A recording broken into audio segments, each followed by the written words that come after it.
Hi everyone, my name is Addison Prue and I'm an occupational therapist working in the community. I want to start by thanking you for taking the time to meet with me prior to the start of the upcoming school year. I've always admired your role as kindergarten teachers because your presence is so meaningful in the early lives of your students. I'm here today to discuss the transition of kindergarten for your students this fall with a specific emphasis on the transition for picky eaters. You may have had the chance to work alongside a school-based OT in the past, or maybe you've come across an OT in another area of your life. In either case, I'm hoping I can expand your current view of the profession. And if you aren't familiar with OT, I'm beyond excited to introduce you. Broadly speaking, OTs work with individuals of all ages, from children to older adults, to support their participation in daily activities, which can include feeding. As OTs, we not only support the individual directly receiving our care, but we also have the capacity to educate and facilitate change by advocating for space to grow for teachers like yourselves. As a primary resource for students and parents, you play an integral role in their transition to the classroom. In the short amount of time we have together, my hope is that 1, you can leave here with a deeper understanding of the transition to your classroom for picky eaters, and 2, I hope to instill a stronger sense of how I can be a resource for you moving forwards. I'll start by expanding on the topic of picky eating, then provide more information about how OTs are well positioned to assist in this area, and end with a brief review of some strategies and assessment tools. Okay, let's dive into the topic of picky eating. Picky eating generally involves a fear of new foods, avoidance of some familiar foods, and strong selective preferences with feeding. As kindergarten teachers, I can imagine many of you have encountered or will encounter picky eaters at some point in your role, with this being a pretty common experience during childhood. Research is suggesting that picky eating impacts between 8 to 50% of children across study populations, which can account for a lot of school-age kids, and that's why we want to support the transition from feeding at home to the classroom early on.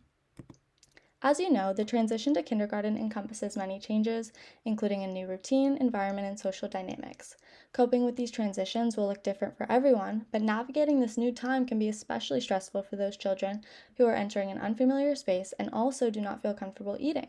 This can make this transition that much more challenging for parents as well, who are used to supporting and accommodating their child's needs at home and now worry whether their child is getting enough food. One reason this topic is particularly relevant to this period relates to their age.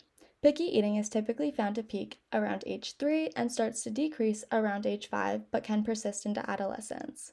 That critical range from 3 to 5 typically marks that entry into school. This transition can contribute to changes in eating or intensify pre-existing concerns, ultimately impacting their energy and participation at school. How do OTs view picky eating, and how are we best situated to help? For many, picky eating is understood as a behavior and it is then managed as such.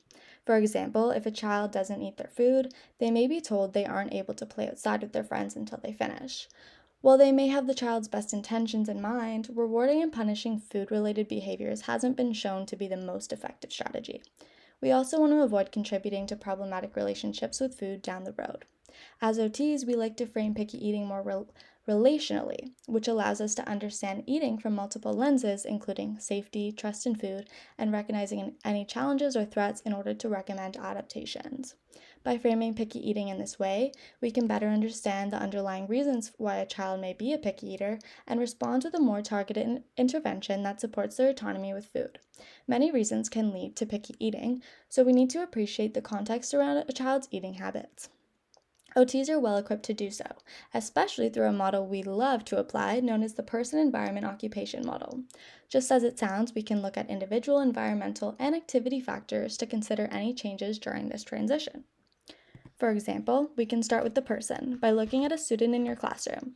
We can inquire about their feeding skills, so can they hold a spoon or with someone helping them at home? We can look at sensory preferences. Many kids, specifically with autism or ADHD, experience sensory processing difficulties involving texture, taste, or smell. We can also consider if they experience any challenges like constipation that makes eating uncomfortable and was worsened by now having to manage going to the bathroom at school. Then we can look at the classroom, physically and socially, to ask questions like, where did they eat at home and does their desk meet the same needs?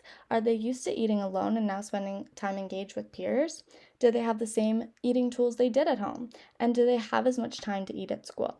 Finally, we can consider what the activity looks like. Do they need to learn to open containers alone now? Are there different expectations around the context of eating than what they are used to? These changes can impact the transition to school, especially for already picky eaters. Another factor contributing to eating habits can involve early life experiences that have contributed to ongoing fears and sensitivities. Even though kindergarten students are quite young, from the time they were born to the time they enter their first day of school, they've been forming memories and experiences that make up their unique life histories.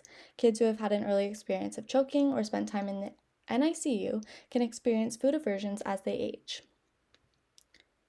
One last focus I'll touch on is the diversity in and across your classrooms. Each kid you interact with comes from a different background, family dynamics, and expectations at home, which all influence their eating habits and experiences. Their lives are interconnected and shaped by that of their families, which is why this transition can impact them both. Now that we recognize how complex picky eating can be, where can we go from here? The figure on this slide was developed to illustrate how OTs can go about finding the why and addressing the why for picky eating. This can guide where we begin with our assessments. We use both structured and unstructured assessment tools to gain a better understanding of the context around feeding to support life transitions. Observing a child eating is often a good place to start. Since these children are so young, we often rely on information from parents, caregivers, and teachers like yourselves during structured interviews to gain deeper insights about their feeding histories and context. Depending on the specific topic we want to cover, will inform the use of a more formal standardized assessment. For example, if we are looking at sensory preferences, we can use the sensory profile too. This encompasses a family of assessments to better understand a child's sensory processing patterns from birth to about 14 years and 11 months in different environments, including school. Some of us have lower sensory thresholds and may avoid sensory input. Others have higher thresholds and may seek sensory input. This assessment can be used for a variety of activities when transitioning to school, including eating, shaped by the sensory processes of smells, tastes, and textures. The cool thing about this assessment is that it can be completed in collaboration with you guys, teachers. This way, OTs can compare a child's sensory needs at home versus the classroom and make recommendations for managing this transition. Another assessment tool includes the Pediatric Eating Assessment Tool. This tool can directly assess feeding in children between 6 months to 7 years and can be completed by a caregiver. The questionnaire asks the caregiver to rank observable items from never to always, and it can provide information about a wide range of topics, including how long it takes their child to eat, fatigue when eating, food selectivity, and more. The assessment can guide the collaboration between OTs, parents, and teachers during this transition. Another tool that can be used more informally involves completing a needs assessment through an interview with teachers like yourselves to determine how I can best support you in your classroom. This can highlight the barriers to supporting your students, including knowledge gaps, time demands, adaptive feeding or sensory equipment limitations, and so on. As I mentioned before, I want you to leave this presentation feeling more supported so that we can look for opportunities to collaborate. Looking ahead, designing interventions does require more information and really comes down to the individual. Our plans look slightly different for each person, just as I imagine you shape your teaching to the needs of each student. With that said, one intervention I could help implement in your classroom is a play-based approach which integrates food into play. Research has shown positive impacts for allowing kids to explore foods without any pressure to eat. Kids can explore textures, typically starting with dry foods and working towards more wet foods. This can be accomplished through crafts like finger painting, building towers, and so on, to support a positive relationship with food. Similarly, another intervention involves gradual exposure to foods through chaining. We can introduce foods with similar features to foods they have already accepted as safe foods to slowly explain their preferences. If you are encouraging a student to eat a food in their lunch that is not already among their safe foods, it's okay that they don't eat it. They may be still working on this skill at home and need more time. To wrap up, I'll summarize some strategies, tips, and takeaways for the fall. Try to introduce food into play. When doing so, just be cautious of dietary restrictions. An OT can support by recommending activities and advocating for funding with school boards. Consider activities that encourage kids to use motions of eating, such as imaginative play or even blowing bubbles. Try your best to avoid combining feeding times with punishments. If your students don't eat their whole lunch, it's okay. Just remember to have open communication with families. Lastly, know that you're not alone. There are many things beyond your control, including the lunches packed from home. You have the support of our profession, and we would love to collaborate. I'm hoping this presentation helped to expand your view on picky eating and OT. I would love to be added as a resource to support you and your students through their transition to kindergarten by educating, facilitating, and advocating for any barriers in your path. Thank you.